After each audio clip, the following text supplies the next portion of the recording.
Hello, everyone. Thank you for tuning in.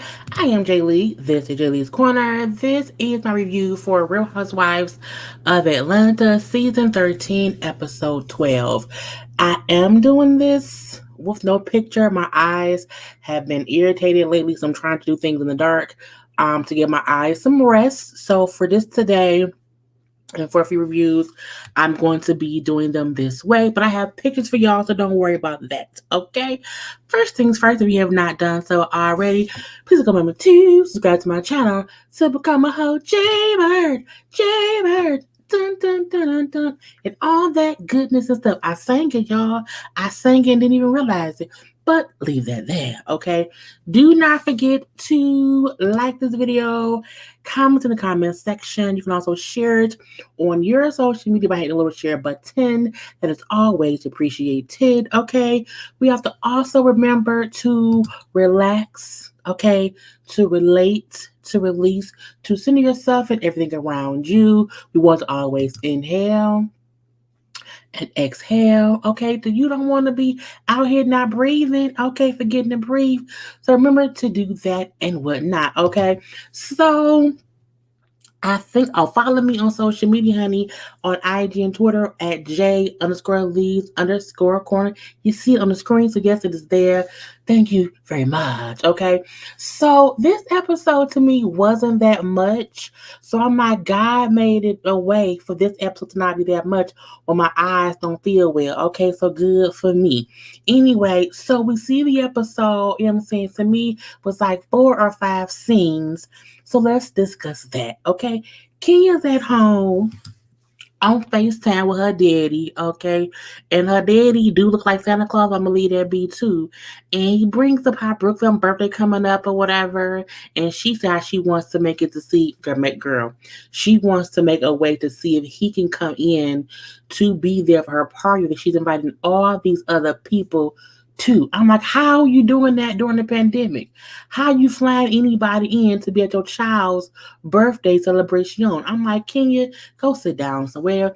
But her dad, like, you know what I'm saying? Do you think I want to be around all a bunch of people who I don't know? No. I don't want to do that.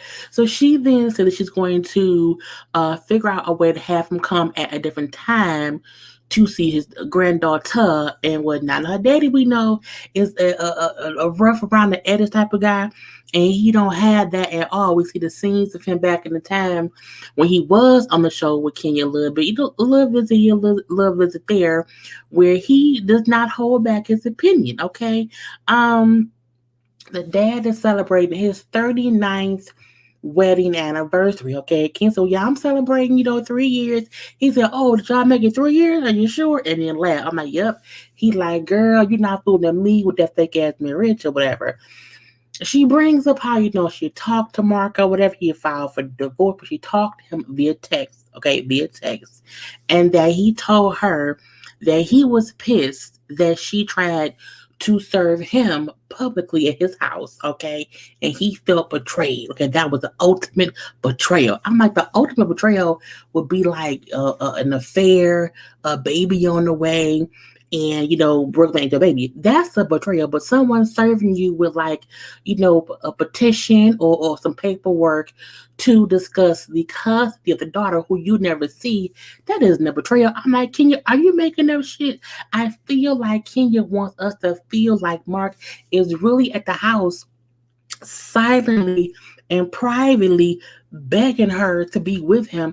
That man ain't even really left New York to be in Atlanta to be with you or his daughter. He don't want you. He barely want that baby. But guess what I'm gonna do? I'm gonna leave that be, okay?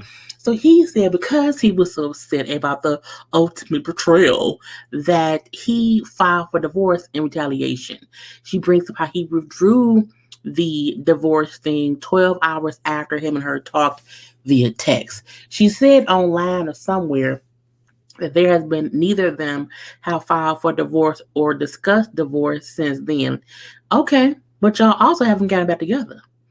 2 plus 2 is 4. Okay, to get the 4 or to get the 5, 6, or 7, you have to do at least 1 plus 1. You and Mark are not 1 plus 1. Y'all don't see each other, okay? And miss me with the whole we keep our stuff private, private. You can't keep things private when you are on a public reality show and not showing us shit besides your husband shitting on you. Can you can't fool me? Not today, not ever. Okay. Anyway, the dad then brings up, well, I don't know nothing about Mark. I don't know him well enough to even have an opinion on what's going on. I don't know nothing about him. I've only seen TV stuff about y'all. When your father says, I've only seen TV stuff about y'all, I don't know anything about y'all. He then said, I have never even been around y'all enough to see, no. He said, I have not been around y'all at all, is what he said. He said half of the 3 years that y'all have been together, y'all have been separated for half of that time. I'm like, girl, your daddy is reading you for filth. Anyway, he then brings up how, but I do feel like there's some animosity towards you. I'm like, Daddy Kenya, how you know? If you don't know him, have not been around him, and has not witnessed anything, how do you know there's some animosity towards her? I feel like, can you tell people shit that don't really be true? Okay, that's what I think, but I'm gonna leave that be as well. Kenya brings up how she's gonna go to therapy because she has questions on why she keeps accepting this kind of treatment from him. Because you stupid. King, you too old. You too old. You have lived a long life of lessons. You should have learned enough lessons in your life that at 50, Mark is not the person you should be up here dealing with this bullshit. But I'm gonna leave that be. She brings up how she's been proposed to many times before, and she don't know why she accepted and married Mark. Because at that point, you was desperate. I think Kenya got desperate. Mark is attractive. He can give me a cute baby. He likes me. No one else does. Why not marry him? They tell her that you need to communicate. That's the key to marriage. You need to communicate because that's how marriage lasts. I mean, Kenya wouldn't know. We then see Kenya and Drew, okay, meet up for lunch, no dinner, it was nighttime, maybe for dinner, to just discuss, I guess they're trying to squash any possible beef they could have and try to come to a good understanding of some kind of friendship or some kind of startingness of it all and whatnot. Drew brings up when she gets there how she was kind of thrown off because 1 minute the ladies are all upset, crying and fussing because they're upset with Kenya or whoever else. And the following day, everyone's all smiles as if nothing happened. So for her, she don't get how all of that happens. What is happening here? I don't understand what's happening. Okay. Kenya brings up how you said, how we should play the real or fake game, and then you asked me about not telling the girls about the or was it the plane? Or you just mentioned, me telling you not to tell the girl something. Why would you ask me that in public? You made it seem like I was fake. So how can I trust you if you think I'm fake? But Ken, you are fake. You are. And I mean that in a way of Kenya does things on this show to be the villain. You can't do things on the show to be the villain and then get upset that you're what? The villain.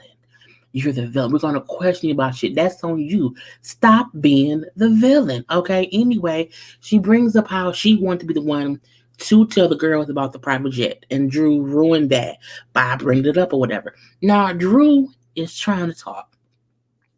Drew was trying to have a conversation with Kenya, but Kenya keeps cutting her off the whole time that Drew was talking. Drew kind of brings up, well, my final straw things was about you. You brought your daughter. I wish I could have brought my daughter. And that's what Drew was trying to get. She tried to have a conversation, woman to woman, mother to mother. But Kenya don't get that because Kenya don't get life. Okay. She also brought up how she felt like I was trying to get to know you and talk to you, about husbands, kids, or whatever, but you had a whole wall up. Okay, you had a wall up, and I was trying to be genuine, but like you wasn't receptive to it. So I don't know what's going on there. Now Drew is trying to talk. She let Kenya talk. She's trying to talk, but Kenya keeps talking over Drew. We then see like 5 minutes worth of fast forwarded footage of Drew trying to talk and Kenya consistently talking over her. Okay, to where Drew said, "At my point is, you won't even let me talk." Drew sings the word talk. Kenya then sings back. I'm like, Kenya, there's a lot of things you should not do. Singing is one of them. Just don't do that. Kenya brings up like, well, you asked me about something that I couldn't talk about, and then made it seem like I was being closed off. That's a reach. Drew said, I don't think clarity is a reach. Clarity is clarity. I said, look, Drew is killing it this season. Okay, Drew, I love her as an addition to the season. Drew is the best addition to this show in a long time. Okay, come on through. I love me some Drew. So, Drew again is trying to have a conversation about why she felt how she felt on the trip, which was she felt a kind of way about her daughter not being there. She's trying to bond with Kenya on that level, but Kenya don't care. Okay, Kenya then, so why are we talking about that again? Like, why, you know what I'm saying? If you felt like that, you should have went home to your child. I'm like, oh, not go home to your child. Kenya is an insensitive asshole who only concerns herself with herself. Okay, I don't get how you want people to understand your plight as a mother if you can't do that to a fellow mother. I don't get it. Anyway, at this point in time, Drew trying to talk, and Kenya again is talking over her. So at this point, they're both ready to go. Kenya then say, "Well, I'll pay the bill. We can have one bill." Drew says, "No, no, no. We can split the bill." Kenya then say, only broke bitches, well, she said in her confessional, only broke bitches split a check. I was like, actually, Drew point was, I'm not paying for your food and I don't need to pay for mine either. Boom. Kenya would, I bought your food, bitch. Drew knew Kenya would try that. And she would have. And I feel like if I don't like you and we beefing, don't buy my food, bitch, and I ain't buying yours. I have my own money. Broke bitch don't split bills. If I don't like you, bitch, I'm not paying for your food and I don't want you to pay for mine. But that's just my point. Anyway, we then see um, it's Cynthia. Cynthia really should not have even been on this episode. We see a couple of things. Cynthia's wedding is about 4 days, and there's a lot to do. Okay, a lot to do. One, Marlo was having a little pumpkin patch party or whatever that Cynthia can't make because again she's put in the wedding. The wedding's in 4 days. She don't have time to be at no damn pumpkin feathers or whatever. But we see there's a plethora of things that has either gone wrong for her and she needs to fix it. Okay, boom. Shit that has gone wrong. Her mom dress was supposed to be there for the wedding. The dress will not be there until the 16th. The wedding is on the 10th. So she now has 4 days to get her mom a new dress. Two bridesmaids can't make it. A groomsman can't make it. Mike's ring doesn't fit. Noelle's dress doesn't fit. And also there's a possible hurricane hitting Atlanta on the day of her wedding. Again, Cynthia Cynthia is planning a whole to do wedding in the now Cynthia's wedding was literally in a pandemic, okay? Anyone having a wedding now, it's not that bad. Like there's their rules to follow. But in October of 2020, we was in the thick of it. It was still real dangerous around these pods and whatever. So I don't feel like her losing bridesmaids, lose yeah, groomsmen is out of the crazy. I mean, it was a pandemic. You had what like 500 guests, girl. Bye.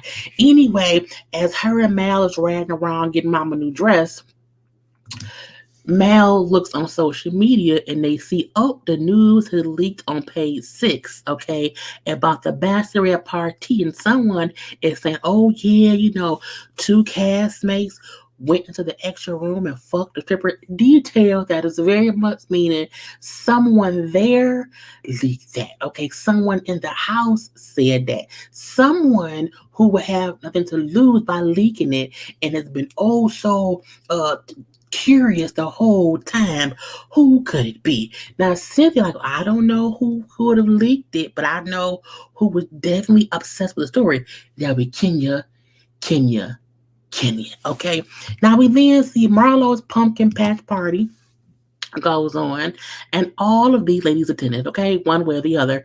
Candy, Marlo, Toya, Shamia, Kenya, Drew, and Portia. Now, Portia got lost, or not lost, her GPS sent her like an hour away or past where she was supposed to be. So, most of this episode for this scene, Portia was on her way. Boom, pow, pow, okay?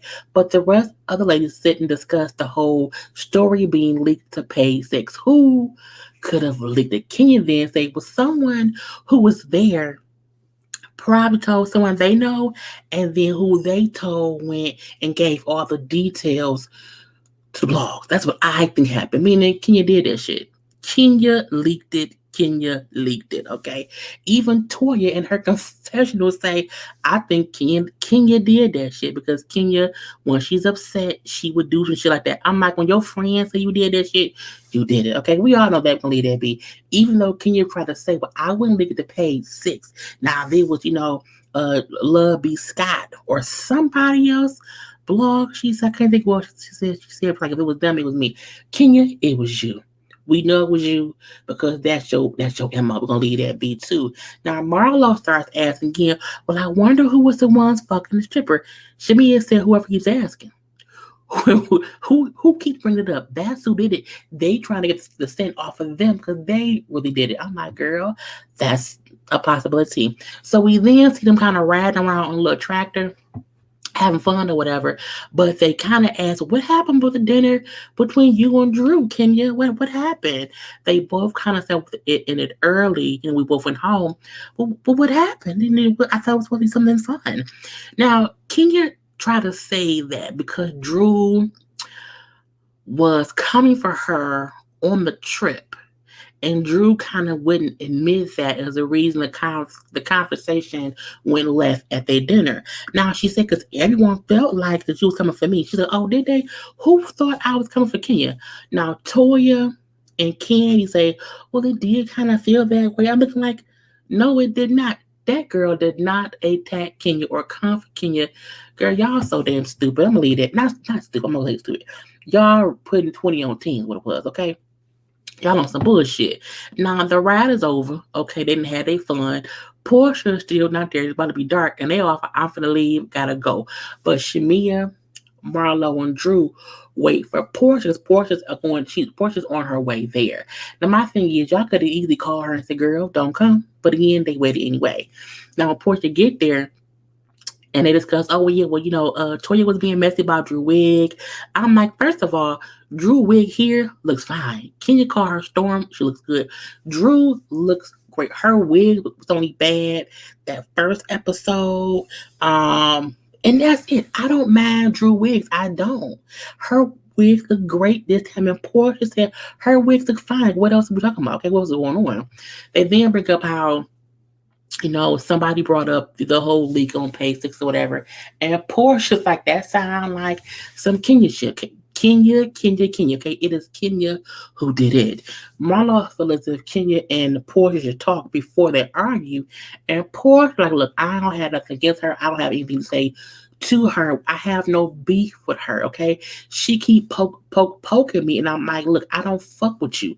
Leave me alone. Okay, Portia don't want to fight that girl. I think Portia know what happened last time she got pushed over when she snatched Kenya's ass up, and she don't want to go there. Her issue is, I don't have an issue with Kenya.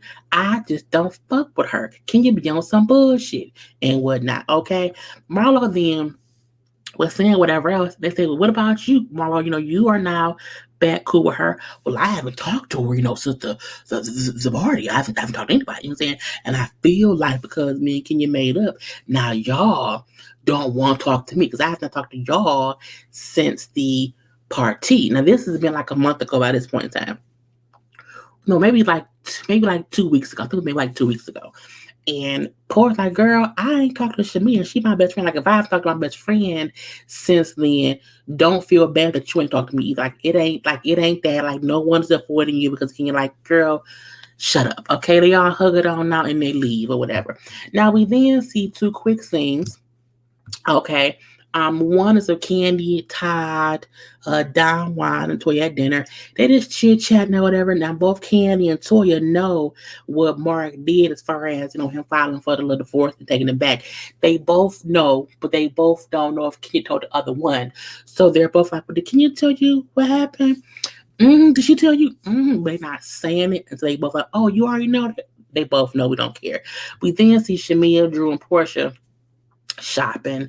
And Drew says she feel like Kenya is in pain. Okay, she's in pain and has a lot going on. Like I can see in her eyes, like she might want to connect with people, but she just can't because she's in so much pain. Portia said, "I will never connect with her." Well, don't never, never, never. Well, they did a gospel version. I did a trap version. Anyway, it's like I would never do that. They do a whole praise break and sing it in the store. It was fun. Neat, okay, because nobody really wants to fuck with Kenya. And then lastly, the last thing, Kenya is talking with her therapist. Okay, hold on, y'all.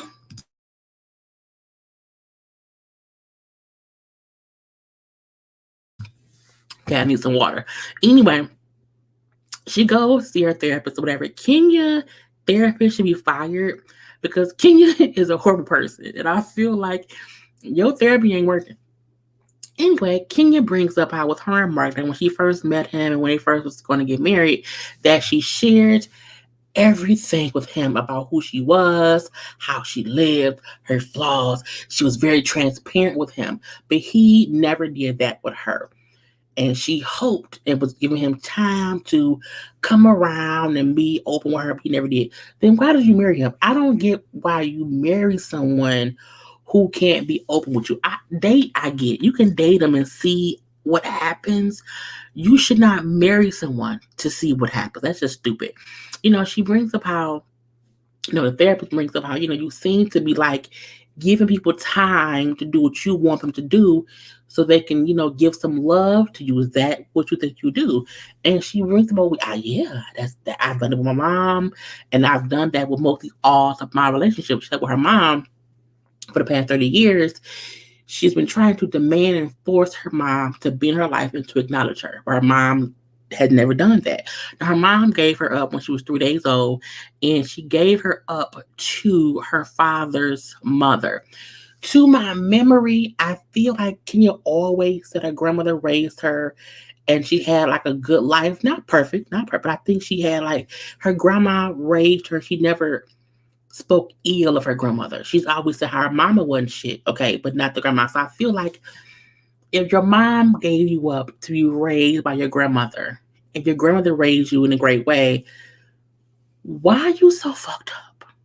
Like, I don't, what's going on? Okay, she brings up how her whole family watched as her mother ignored her and no one showed up for her in that aspect. I'm like, but okay.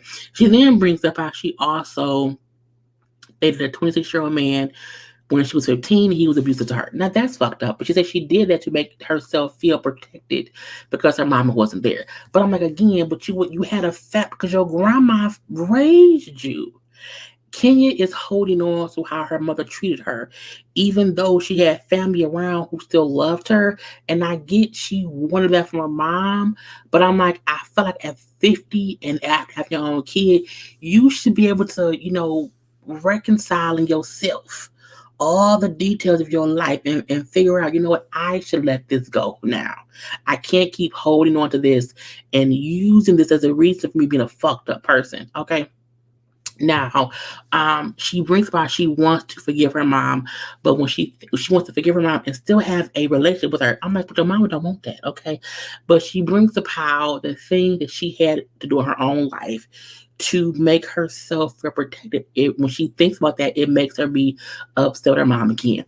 But your mama don't want to be around you, okay? I'm not saying that's good or bad, but it's just facts. It's just facts. Um, the therapist brings up how, well, forgiveness, because she has an issue thinking if she can fully forgive her mom. And the therapist brings up how, with their forgiveness can also be, at least acknowledging that something happened. Okay, you can think about what happened That way you're not suppressing your feelings or whatever and then repeating the same patterns in your whole life, which is what Kenya does. Okay.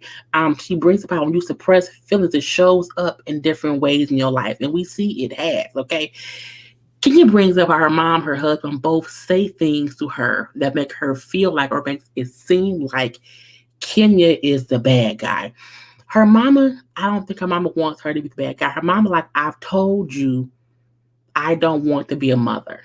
And you then do things trying to force me to be your mom, and that's what's fucked up. And she brings up her mom has said for years that she told the family, that she told everyone that she was not ready to have a child.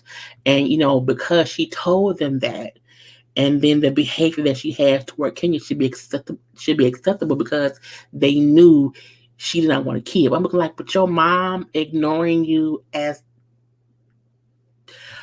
how does it, her mother not acknowledging her as her daughter, in my opinion, isn't bad behavior. It's her mom living with her decision to not be a mom. You know what I'm saying? I do think they should have maybe gave Kenya away to someone else. You know what I'm saying? But the fact that her family wants to still raise her and have her around doesn't mean her mother changed her mind about not wanting to be a mom. Um, I feel like if your mother was not ready to have a child, and she then gave you for adoption, okay, instead of aborting you, okay, that was your mom's choice. You can't force her to be a mother just because you see her here and there. I think everyone has to remember that people have to live with their choices. If her mom can live with the fact that she gave her up, Kenya do need to respect her mom's decision. You know what I'm saying? I think she sees it as in, well, because I'm here, you have to be my mom. She's like, but I don't want to be. Like, you can't force someone to do that.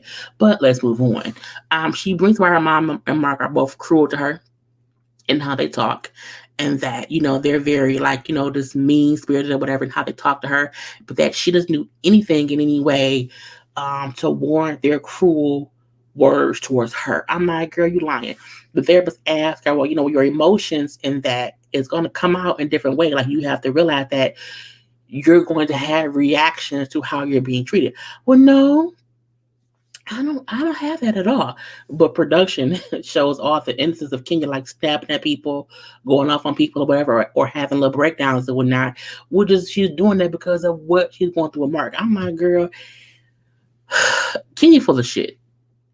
She really is. And I feel like her talking to therapists or whatever and not really being honest about she plays an active role in the bullshit with Mark. Even if the active role is her not leaving him.